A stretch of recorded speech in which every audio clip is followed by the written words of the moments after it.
Hello guys, welcome back to my YouTube channel.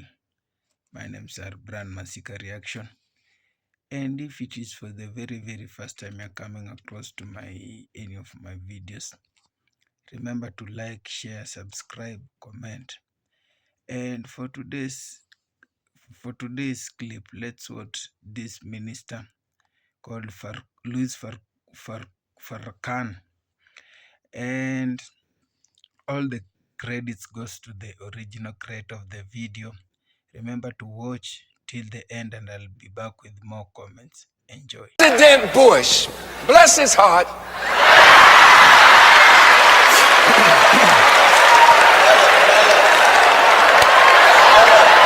is worried about weapons of mass destruction.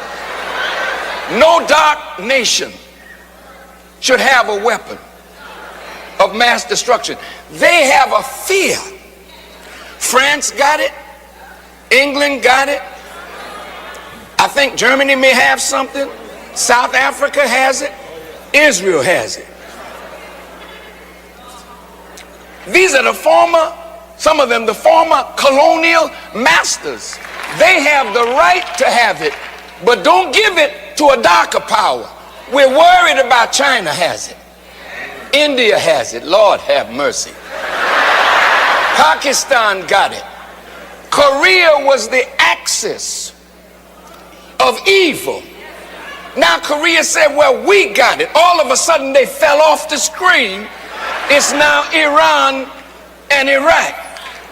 Well, if they are so afraid of weapons of mass destruction, my teacher, the Honorable Elijah Muhammad, said, our unity is more powerful than an atomic or hydrogen bomb.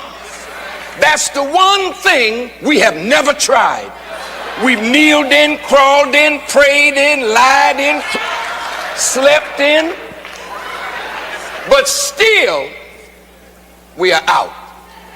If you want to get what you want, we gotta start with a contract with us. A contract, a covenant with us. We in leadership make a covenant with your people that you will never sell them out. We as leaders, listen.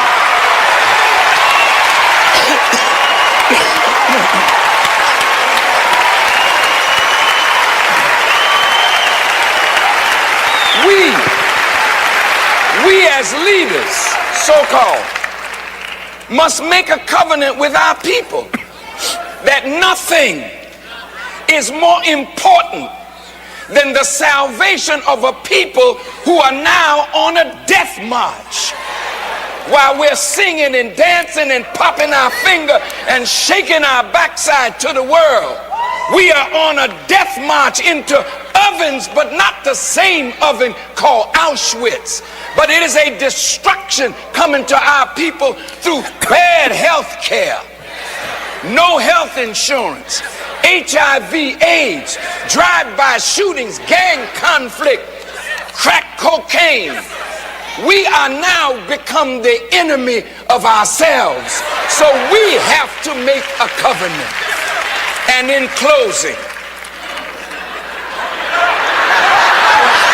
in my conclusion, oh yes, I'm a Baptist preacher now. In my conclusion, in the 37th chapter of Ezekiel, there was some dry bones that were in a valley. And the bones were talking to one another. They were having a conversation about a contract.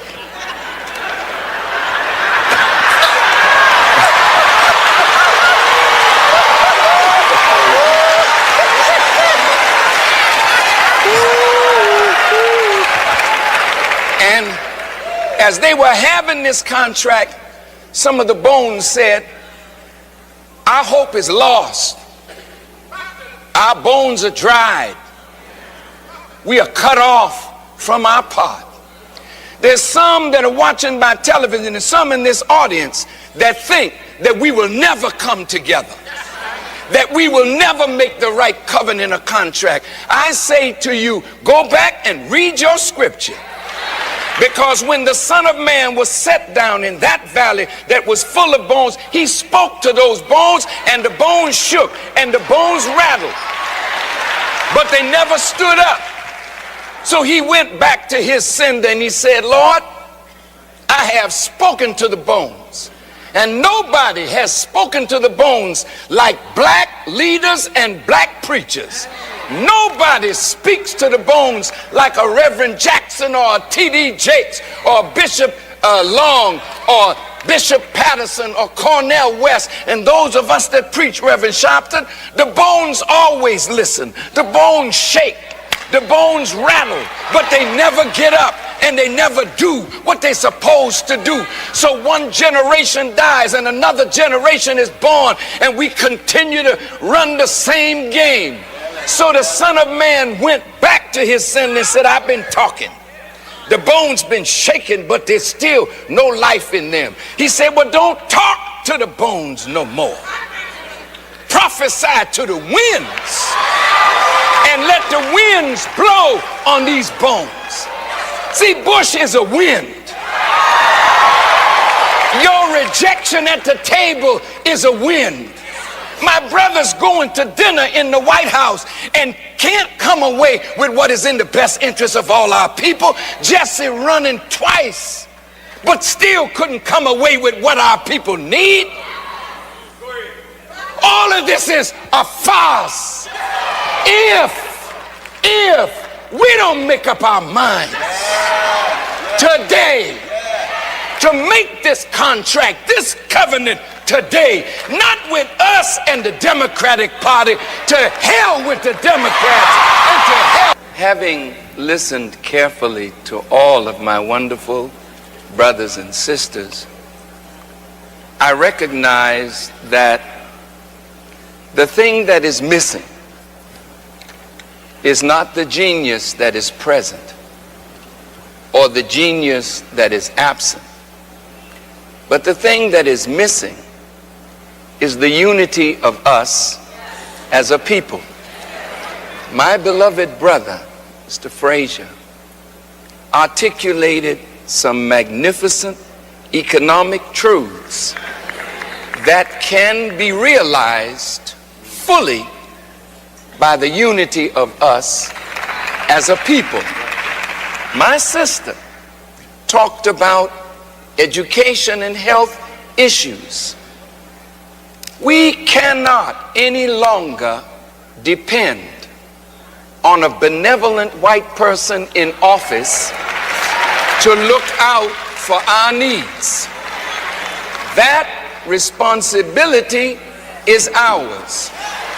Now, whether my brother, Bishop Eddie Long, can visit the White House and speak on behalf of us, or whether the Reverend Jackson can visit the White House and speak on behalf of us, or any of us.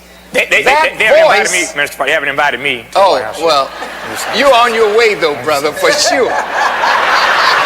When you can assemble us like this, you are a very important man.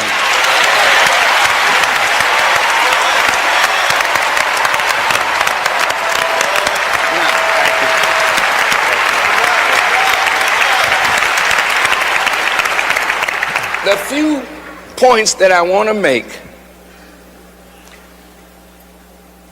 is based on what I heard my sister with the union. She wants to be at the right table at the right time to talk about the right issues where workers are concerned. Everyone at this table, my dear sister, talked about policy and community. Reverend Lowry and Reverend Sharpton brilliantly defined for us really the crux of the matter. Here's what I see. Respectfully, Frederick Douglass said, power concedes nothing without a demand. But power won't even concede to a demand if the demand is coming from a weak constituency that looks like they've lost their testicular fortitude.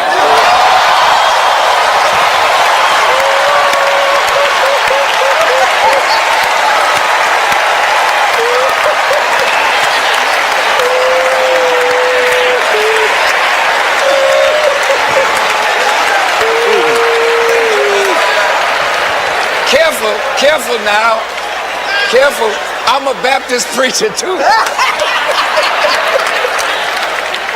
But listen, family, listen. The generational gap is serious. But it's written of in Scripture. When Moses gathered the people in the wilderness, he spied the promised land. But there were some giants in the promised land. And the people were asked, go in, we're with you. They said, wait a minute, God. We would go, but the giants are there. They had no faith that they could take the land from the giants. So what did God say? Okay, you wander in the wilderness till you die out. And I will take your children and they will inhabit the promised land. Martin Luther King said, I've been to the mountaintop. I have seen the promised land. I may not get there with you, but we as a people will get there when we separate from a pharaohic idea of mental slavery. Our children, listen, our children cannot eat at the table of illusion and hypocrisy. Most of us who have access, who have wealth, who have quote unquote positions, we are like mannequins in the shopping mall of democracy. When you go to the shopping mall, you see the mannequin.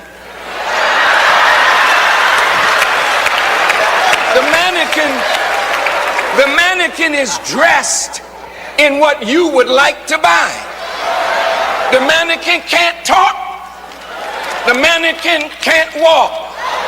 We got black people in power, but they don't have power. We got black people with money.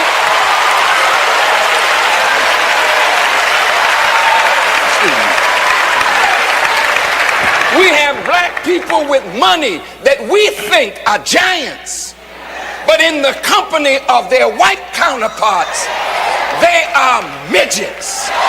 Now, if we want to get where we want to go, we can't focus on the house that has rejected us and our fathers for 400 years. We have to now focus on ourselves. Now follow this and I'm out of here. I'm complete. Follow this. Selma, Alabama, where so many good people lost their lives. So many good people were maimed and wounded. So many scarred for life, that we might have a right to vote.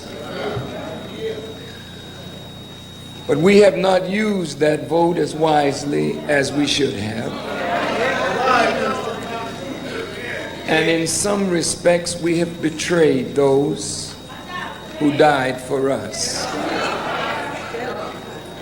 Because we went to sleep thinking that the strife was o'er, the battle done, the victory of life was won, only to turn around and find that 30 years later, the same man who was mayor then is mayor now.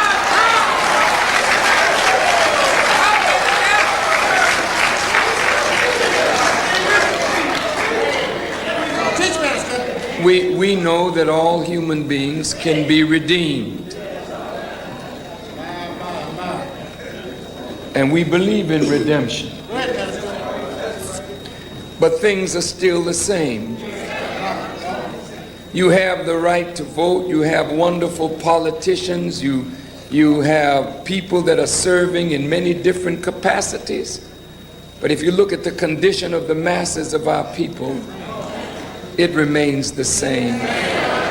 So we did not get the right to vote, and Mother Cooper did not knock down the sheriff for us to be knocked down by machinations and schemes that rob us of the freedom that they suffered to try to give us. I'm not here in Selma to create any problem. The problem is already here.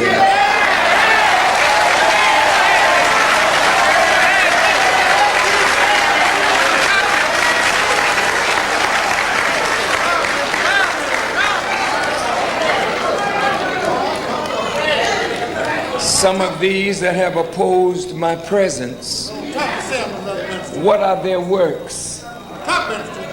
We've read their words in the paper, but what are their works? On my way to this beloved and sacred place, I saw a sign, "This way to racial harmony," as though racial harmony was on the bridge. Racial harmony is not on the Edmund Pettus Bridge. Racial harmony can only come when there's racial justice.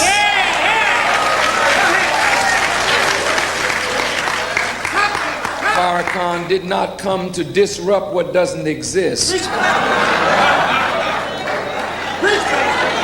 see?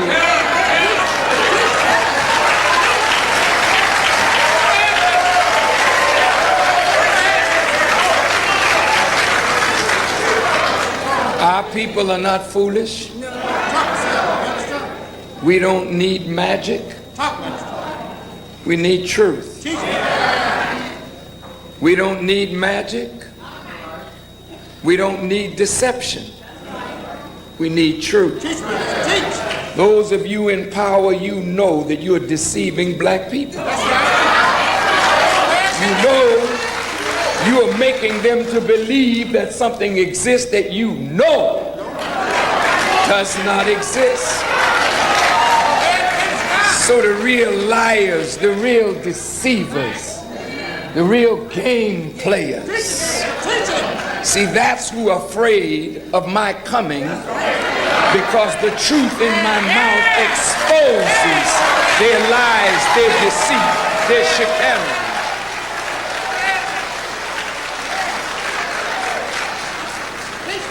While I was walking through the museum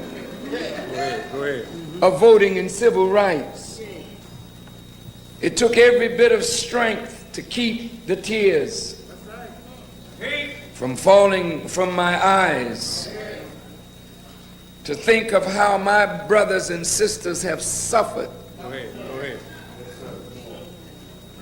to vote for the same people that put them in this condition. How my people have suffered to be turned into apologists for their former slave masters and their children. How my people have suffered for a vote to put some of you in office and then you sell them out.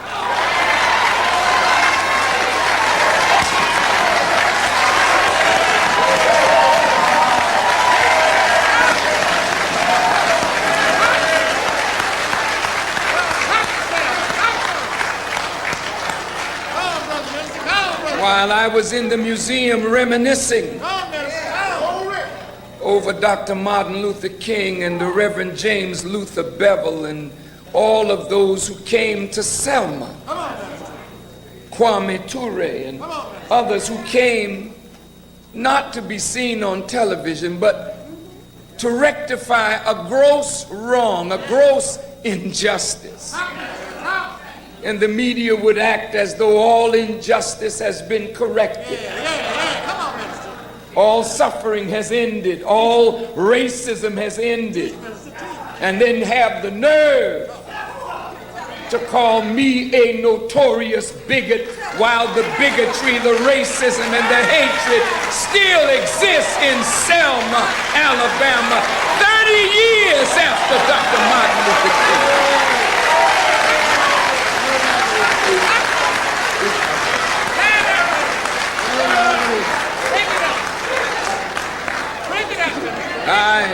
I'm not here to stir up hatred.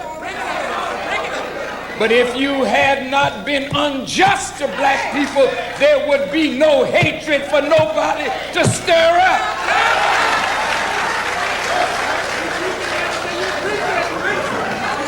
Love and justice does not produce hatred, but it is evil and injustice that has produced hatred if hatred exists.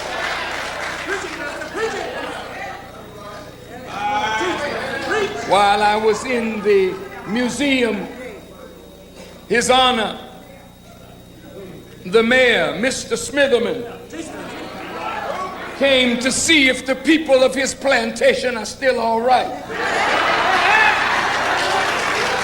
He came by and they tell me, I didn't hear him say it, but I heard that he said they're going to investigate Mr. Sanders and a grant that he received to see if he used any of that grant money to bring this hater and this bigot to Selma.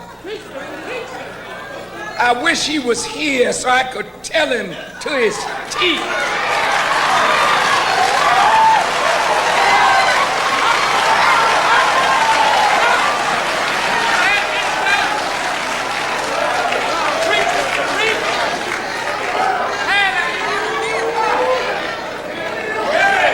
Sanders and Senator Sanders did not offer me one dime, nor did I ask for one dime to come to Selma. I paid my way every mile of the journey.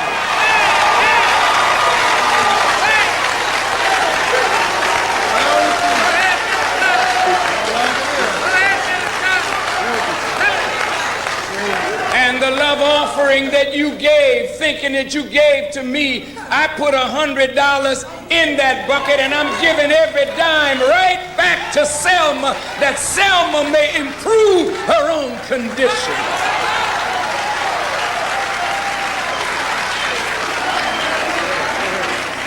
So, Mayor, you can go back to doing something better with your time.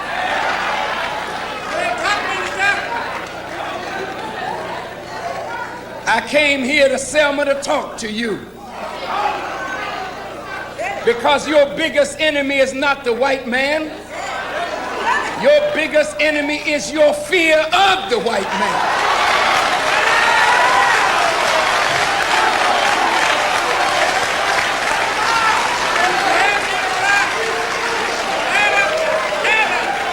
Your biggest enemy is not the white man. Your biggest enemy is your ignorance of the white man.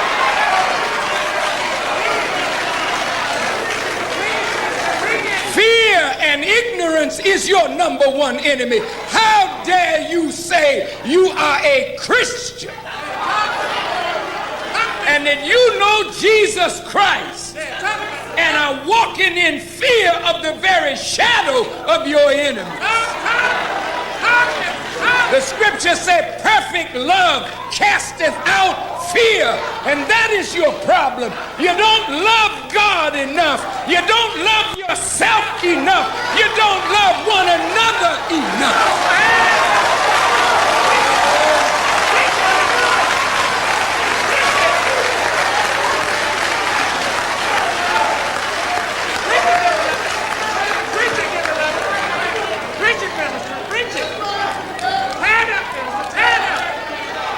I will tell you all, you can talk that foolishness to the ignorant. But see, you cannot bring that to me because I know you. I took office 2.5 years ago as a dumb, ignorant family physician coming from Murfreesboro, Tennessee. I had no idea what I was going to be doing in Washington. As a matter of fact, I actually felt kind of funny and silly, thinking me, a medical doctor, can be a diplomat. But be it as it may, singularly, the one thing, I came here, by the way, with no plans of staying. I was coming here, top 6 months. After 6 months, look at my husband, honey, I tried, it didn't work out. Look at the chairman of the African Union who had appointed me. Thank you, Madam Zuma, it was great, but I could not do it.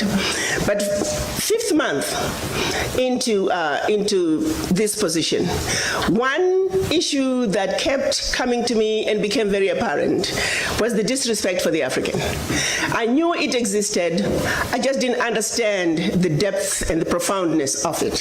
And not only that, as I began to understand it even deeper, I began to also understand its economic implications when it comes to how we are perceived on the world stage, how this simple fact of simply disrespecting the African had serious implications and is at the root cause of why Africa is not able to move forward. And as I went and tried to understand and dig further to say, what is it about us as black people around the globe? Why is it that we are so disrespected no matter where you go? And I often say, was there a memo sent out to say wherever you go, if you are not a black person, you see a black person, you're automatically superior to them, and you have a right to disrespect them?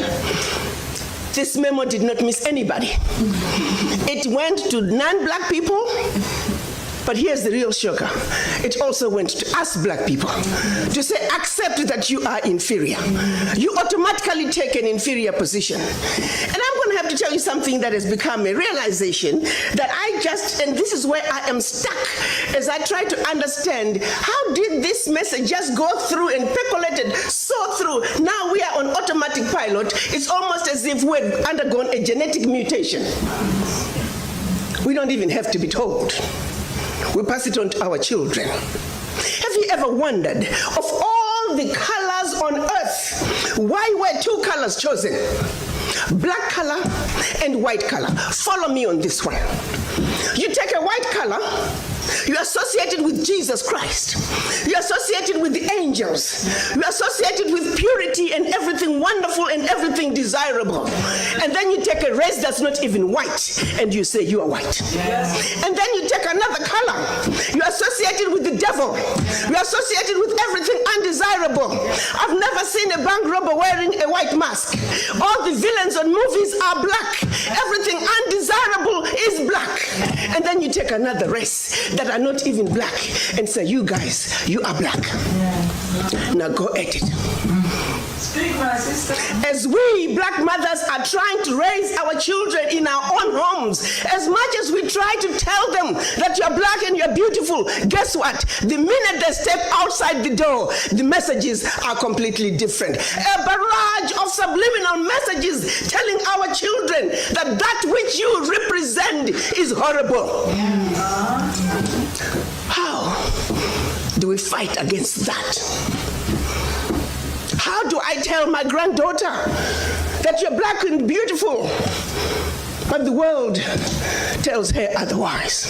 The voices echoing her blackness as a symbol of everything undesirable are much, much louder than even we black mothers, we come together, we can never drown those subliminal messages. They were all by design. Let me take you to the beginning.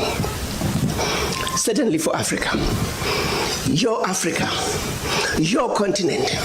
Because as we gather here today, as we try to strategize, as we try to create those linkages between those Africans away from the continent and the Africans on the continent, we must understand, how did we get here? And for Africa, it starts with that monumental decision when the colonizers, came together in Berlin in 1884. And let me say, prior to 1884, they were coming to Africa in a haphazard way. They had started with slavery. And then when they felt like they needed the slaves to stay on the continent, they say, oh, we no longer believe in slave trade. Let's stop it. No. It was really just another way of saying the labor is needed on the continent. Let's keep the monkeys on the continent so we can continue to exploit them. So 1884, they met in Berlin to organize themselves so they can effectively loot from the monkeys. They did not meet in Berlin to see to it that Africa would prosper. No. Let me repeat. The colonizers met in order to see to it that your Africa, our Africa, and her children, not only on the continent, are forever defeated and dominated. That was 135 years ago. The manner in which they did it, they took out the map of Africa while the Africans were sleeping, minding their own business. Started to chop up your continent into the tiny little countries that we see today. The bigger and more powerful a kingdom was, the more countries that came out of it. Not only more countries, but these countries were given to different colonizers who spoke different languages. Let me bring it home for a second. Pretend you're driving from Zambia. You're speaking English. Pretty soon you are in Angola. You're speaking Portuguese. Then DRC, French. Equatorial Guinea, Spanish. Southern Cameroon, French. Northern Cameroon, Southern Cameroon, English. Northern Cameroon, French. You are now in Nigeria, English. Hello. These were the same people. Prior to 1884, we were powerful, amazing kingdoms with well-established educational and religious systems. If the truth be told, we had the civilization. We were the civilized. They were the devils, the uncivilized ones. They set out to take everything that symbolized civilization in Africa. To this day, they're still refusing to give up those relics. If those relics were not that good, why are you keeping them? We were way ahead of them in our civilization. They set out to destroy us. And Berlin Conference put the nail on that coffin. So they gave Djibouti the same sovereignty as the United States. They gave Burundi the same sovereignty as China. They gave Togo. You see, the EU realizes individual little countries, they can't survive on the world stage. So they come together as the European Union. Now picture this now. So they cut up this Africa into the tiny little countries, small economies that could never survive on their own, but gave them the same sovereignty as the big boys. So that way, when the little bitty countries go to the world stage for the purposes of development and discussing trade, they're wannabe boxers who are being thrown into the heavyweight boxing ring every day. How do you put China in the same boxing ring with Eswatini? Eswatini has 1.2 million people. China has 1.4 billion people. And you put them on the same stage and say, go at it, negotiate. Are you with me? Yes. This is insanity of the highest order. How have we allowed this carnage to go on? When Eswatini is thrown in the same boxing ring with China and Eswatini collapses before Eswatini even gets on the stage, the world says, well, Eswatini, what's wrong with you? Why can't you take care of your people? Well, China came in and said, Eswatini, give me all your gold or else. And if Eswatini does not agree, they just go on next door to Lesotho and give Lesotho an extra $1. And if Lesotho doesn't take it, they just jump on to Togo, Central African Republic. It was all by design. 1884. They did something else in addition to chopping us up. They also also set out to make the African believe that everything African was bad and undesirable, and everything Western, particularly French and British, was more desirable. We call that the legacy of colonization. Prior to that, they had started long working on the slaves. Make them think everything about them, forget anything about Africa. Where you come from is a horrible place, diseased and dying people, constantly at war with themselves, uncivilized. Cut out any communications with them. You need to just know what we tell you. And we call that the legacy of slavery.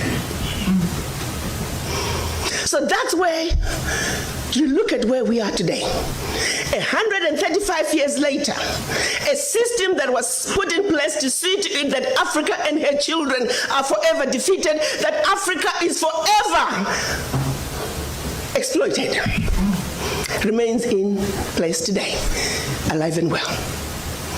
And we sit here and we ask ourselves, why isn't Africa moving forward?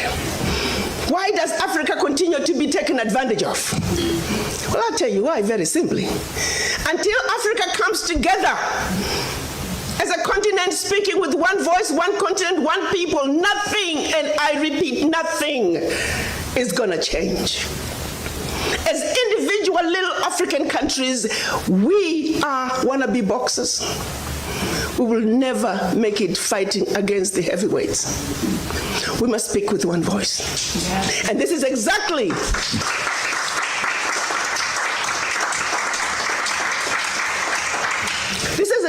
what our Pan-African leaders wanted to see happen in 1963 when they came together in Addis Ababa, Ethiopia. They clearly stated that Africa for the Africans at home and abroad, and that African Union was now. They said Africa must speak with one voice. It is the only way for Africa to take its rightful place on the world stage. Sadly, when they went to Addis Ababa in 1963, they were divided. We had two factions, the Casablanca group and the Monrovia group.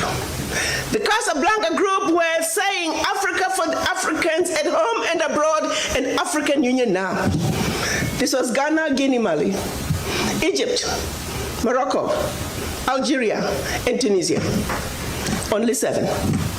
The other 25 of the 32 who attended were the Monrovia group. They were the nationalists. They said, let's go slow. Let's kind of wait on this Pan-African thing. 55 years later, 56 this year, we're still going slow. As if it wasn't bad enough that we were divided up into the tiny little countries that we are today. The gift that Berlin Conference gave us. One other thing that France did between 1958 and 1961 in the name of giving us our independence as African countries.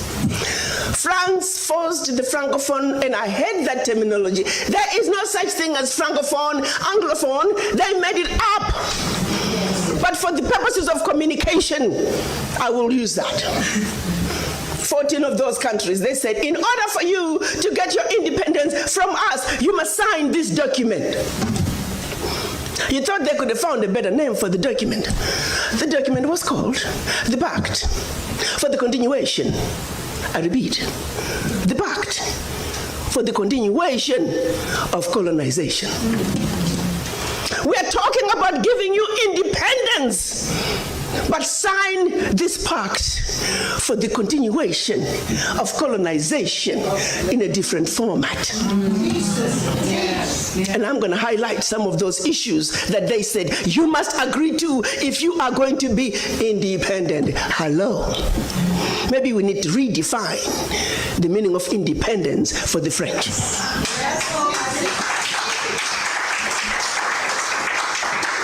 First, France said, you see, you monkeys, you don't know how to manage your money. We're going to demand that you deposit 85% of your bank reserves with the French Minister of Finance. Under the French Central Bank, under the control of the French Minister of Finance. France is then going to take your 85% bank deposits from each and every one of you. Deposit those funds in the French stock market under the French name. And you may or may not know the returns. Today, as we speak, the latest figures are saying for every 14 billion that France invests in the stock market from Africa, they are realizing upwards of 300 billion in return. Every year in, year out, because of these deposits from the African countries, France is taking out of Africa over $500 billion. Now figure it out. For every 14 billion, the returns on the investment are over 300 billion, and they are taking over 500 billion. So in actuality, France is taking out of Africa trillions of dollars year in and year out from us poor people, Africans. Back to the pact. So should you want to access some of your money that you have deposited with France, you have to submit your country's financial returns. And if approved, you get to get it as a loan. You can only access up to 20% of your money year in, year out as a loan at commercial interest rates. Your own money. As if that was not enough. They said all your minerals discovered, yet to be discovered, all your oil discovered, yet to be discovered. France and French companies have the first right of refusal. If there's anything left over that the French companies do not want, your people might have. To this day. They said you will only use the currency that we created for you because you're special Africans. We call it the CFA. There was the Central African CFA and the Western African CFA, same animal.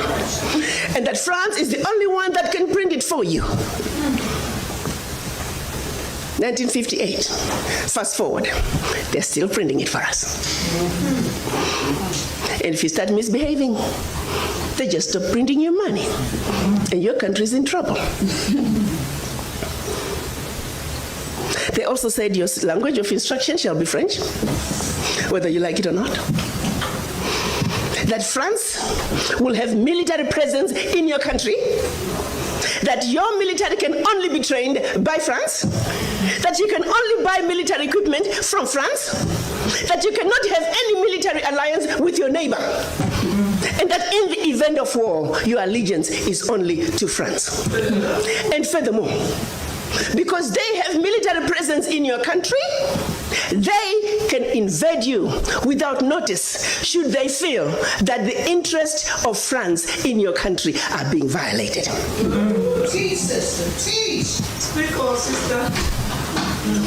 Fast forward, 2019, nothing has changed.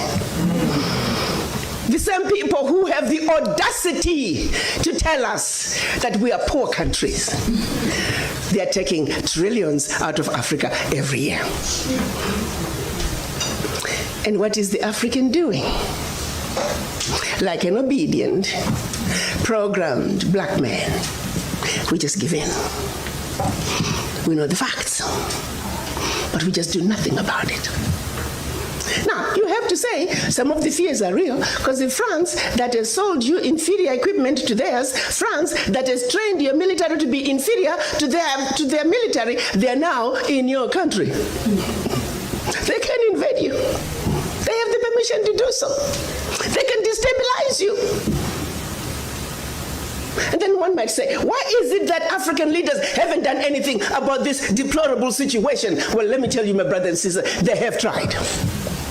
Documented to this day, 22 coups where leaders were assassinated. France had something to do with it.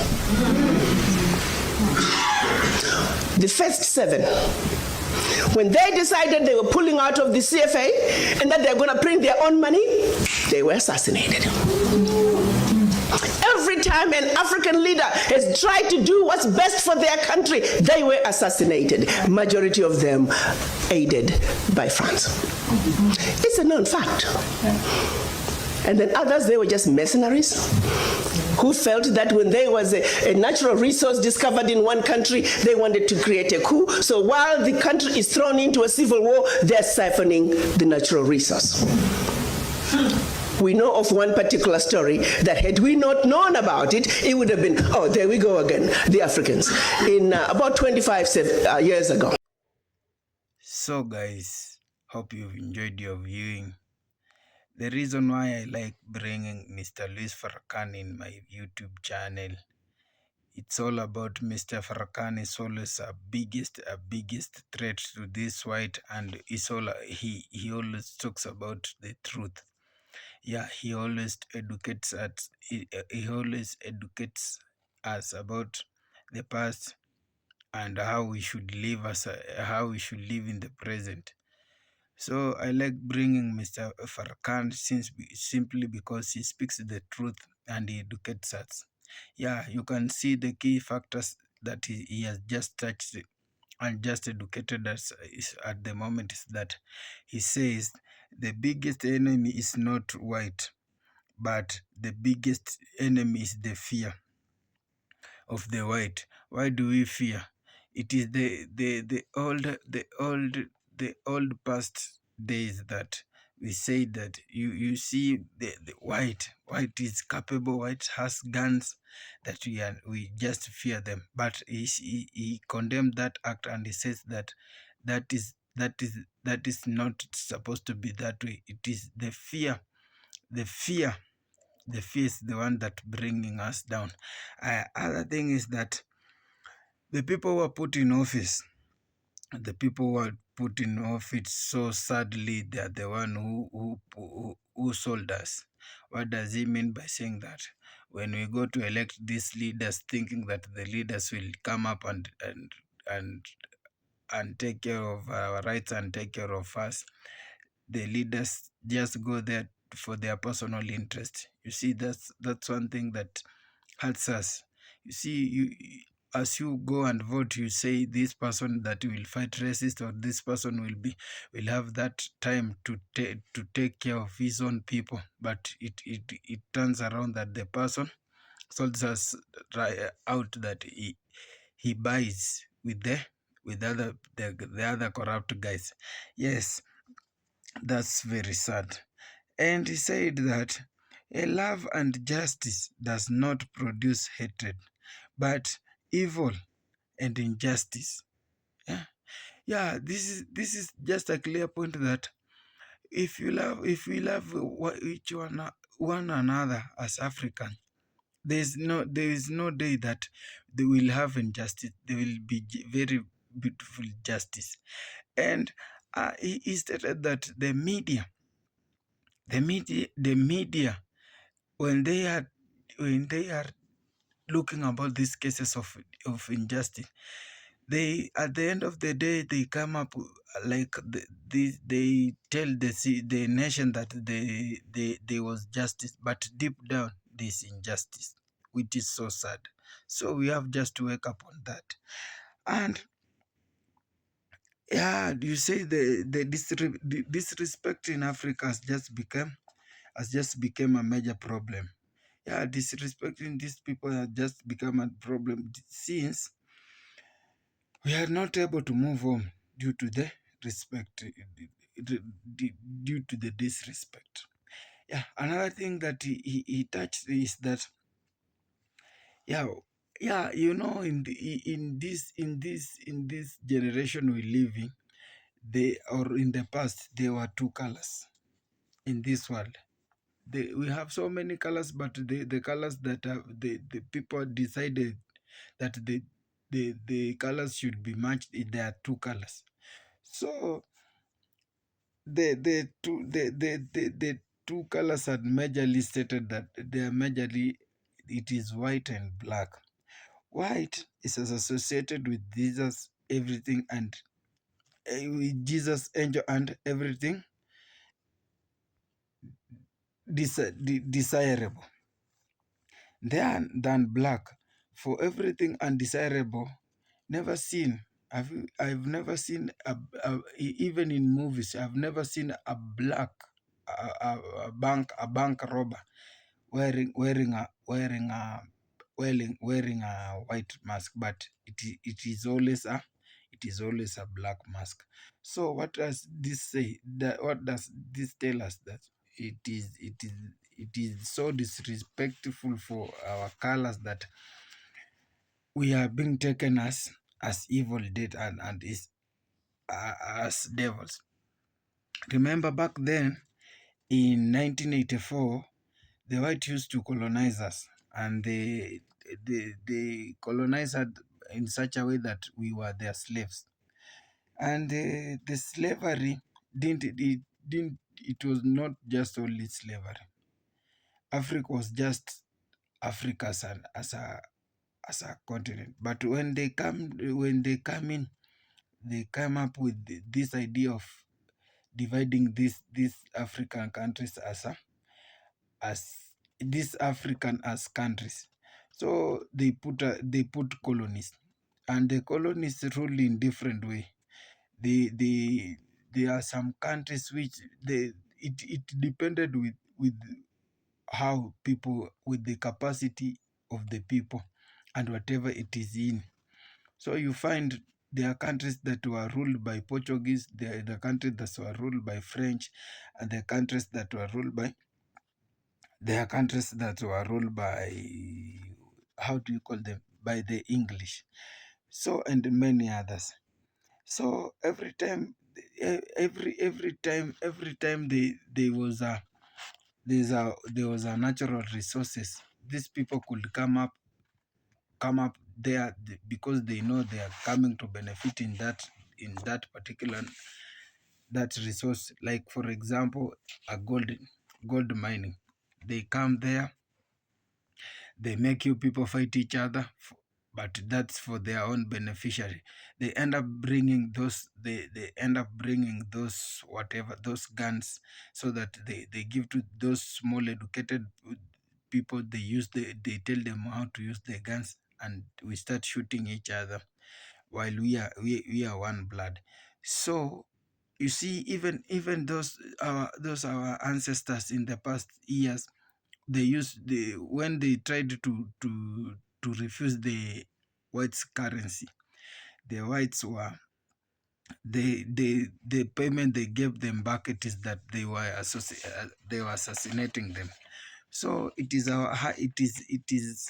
high time we wake up. It is high time we do whatever it is best for us, and we refuse the colony, and we refuse the racist. So that's all for now. I'll have just to what I have I'll have just to know what is your point of view about this story. But remember, we are one people. Let's continue urging each other. We are blacks. Let's that black unity continue. That's all for now. Thank you for watching, and remember to subscribe, comment, and share. That's all for now. God bless. One love.